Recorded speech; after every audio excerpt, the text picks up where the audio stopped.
17 ot kuchli satellitli motoblok so'ragan akalarimiz uchun Agroservis do'konlariga 17 ot kuchiga ega original Texam motoblogimizni satellitli variantlaridan yetib keldi akalar. Satellitli varianti nima degan akalarimiz uchun hozirda video davomida aytib o'tamiz. Hop, kimga shu videomiz qiziq bo'ladigan bo'lsa, bitta like bosib, bizga obuna bo'lib, ekran pastdagi nomerlarga murojaat qilishingiz mumkin. Hop, bizda faqat 17 ot kuchli emas, 3 ot kuchidan boshlab 17 ot kuchigacha istalgan turdagi motobloklarimizdan bor akalar. Hozirda sizlarga buni qisqacha ma'lumotini berib, navolari bilan tanishtirib o'tib ketamiz. Hop, bo'lmasa ma'lumotini boshladik. Motoblogimizga yoqilg'i turi bizam baklari 5 litrda qilib ishlangan. Xohlaganlar zavodnoga ham yurg'izishlari mumkin. Xohlaganlar bu tomonda statorlari bor, kalitga ham yarimta vosita zavodit olib juda ham sifatli ishlab beradi. Vozduxni filtrlari maslivniy bo'ladi. Oldi tomonda juda ham chiroyli ishlangan led faralarigacha mavjud. Bu led faralar sizlarga tunda yurishga juda ham yordam beradi. Akkumulyatorlari katta akkumulyatordan qo'yilgan, reduktorlari qolgan 17 ot kuchli motoblokka qaraganda juda ham katta qilib ishlangan bo'ladi. Motorlari 192F motor bilan jihozlangan bo'ladi. Hop, akkumulyatorlari katta akkumulyatordan qo'yilgan bo'ladi. Rollarni bemalol 360 gradusga aylantirib, tepaga pastga qilib o'zlariga moslab ishlatishingiz mumkin. Ballonlari katta Shirok 612 ballon bo'ladi.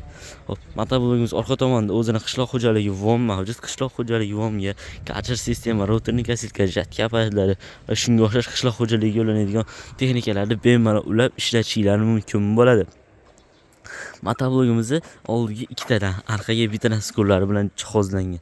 Motoblogimiz satellitli varianti deganim sababi, misol uchun chap ruchkani bosadigan bo'lsangiz, chap tomonga bitta qo'lni o'zida bursanglar bo'ladi. Agarda o'ng tomonga burilmoqchi bo'lsangiz, o'ng tomondagi pastdagi ruchkani bosasizlar va bemalol bitta qo'lni o'zida burib qo'ya olishingiz mumkin. Motoblogimiz past tomonda reduktorni ko'rsatib o'tamiz. Qo'shimcha shesnalar qo'yilgan, blok sistemalarigacha bor. Hop, motoblogimiz o'zini kamlikda 5 qatorda 10 qator bo'lgan original qalin frezalari, orqasidagi o'zini stoykasigacha beriladi va o'zini kulish bo'lishlari dakmentlari bor. Ular ham ichida qo'shib beriladi akalar. Hozirda bu 17 ot kuchli motobloklar uchun o'zimizda agentlar kichkina, shuning uchun menga katta agat olib kelib berdigan akalarimiz uchun 17 ot kuchlilarga tushadigan, ligirovka bo'ladigan, agar ariqlarni katta kichik qilib ishlatsalar bo'ladigan agatlarimizdan yetib keldi akalar. Buni bemalol universal agat qilib ishlasanglar bo'ladi. Xohlasanglar o'ng tomonga, xohlasanglar chap tomonga qilib, xohlasanglar o'rtaga qilib turib, o'zini ham katta kichik qilib ishlatishingiz mumkin. Ularni ham ligirovka qiladigan joylarigacha bor akalar. Motoblogimizni nomini aytib o'tdi akalar. Motoblogimiz original Texam motoblogi bo'ladi. Kimga xuddi shunday motobloglar qiziq bo'ladigan bo'lsa, ekran pastida nomerlar qoldirdik. Bizga obuna bo'lib, bemalol ekran pastdagi nomerlarga murojaat qilishingiz mumkin. Optim ba'zan birinchi qo'ldan xarid qilib olaman degan akalarimiz bemalol aloqaga chiqishingiz mumkin.